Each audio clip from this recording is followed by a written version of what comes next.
দেশের অন্যতম রাজস্ব সমৃদ্ধ জেলা সাতক্ষীরার ৮০% বেশি সড়ক এখনো কাঁচা, খানাখন্দে ভরা। অবকাঠামোগত উন্নয়নে পিছিয়ে পড়ায় ভোগান্তিতে ২২ লক্ষাধিক অধিবাসী। সাতক্ষীরা থেকে আবুল কালাম আজাদের পাঠানো তথ্য ও ভিডিওচিত্রে আল মুকসিদের রিপোর্ট।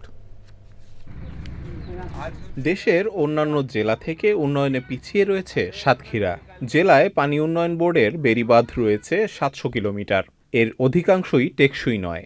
জেলায় মোট ৫,০৮৮টি সড়ক রয়েছে, যার দৈর্ঘ্য ১১,০০২ কিলোমিটার। এর মধ্যে ৮,৭৭২ কিলোমিটার কাঁচা রাস্তা। প্রতি বছরই বর্ষা মৌসুমে সাতক্ষীরা জেলার নিম্ন অঞ্চলে জলাবদ্ধতা সৃষ্টি হয়। ২০০০ সালের পরের থেকে আজ অবধি এই রাস্তাটার কাজ হয় নাই।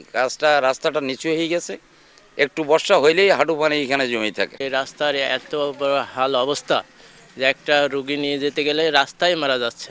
আমাদের প্রতিদিন স্কুলে আসতে হয়, ভয় লাগে কখন ব্রিজটা ভেঙে যায়। আমাদের একটি সরকারের কাছে দাবি যে ব্রিজটা মেরামত করলে আমরা যাতায়াতের জন্য সুবিধা হয়। আমাদের পোল ভেঙে গিয়েছে, তাই আমরা আসতে পারি না। দু এক সময় পরেও যাই, বই খাতা ভিজে যায়। লবণাক্ততা এবং ঝড় জলোচ্ছ্বাস প্রাকৃতিক দুর্যোগের কারণে টেকসই হয় না জেলার উন্নয়ন।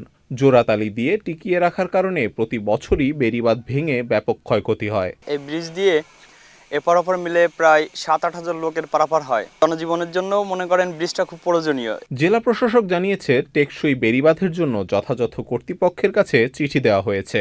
জেলা প্রশাসনের পক্ষ থেকে আমরা যথাযথ কর্তৃপক্ষকে চিঠি দিয়েছি, টেকসইভাবে নির্মাণ করা হয়।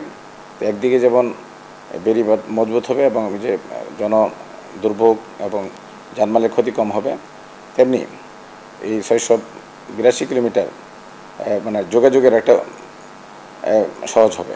বিভিন্ন উন্নয়ন প্রকল্পগুলো বাস্তবায়িত হলে সাতক্ষীরার বিভিন্ন সমস্যা অবসান হবে বলে প্রত্যাশা স্থানীয়দের।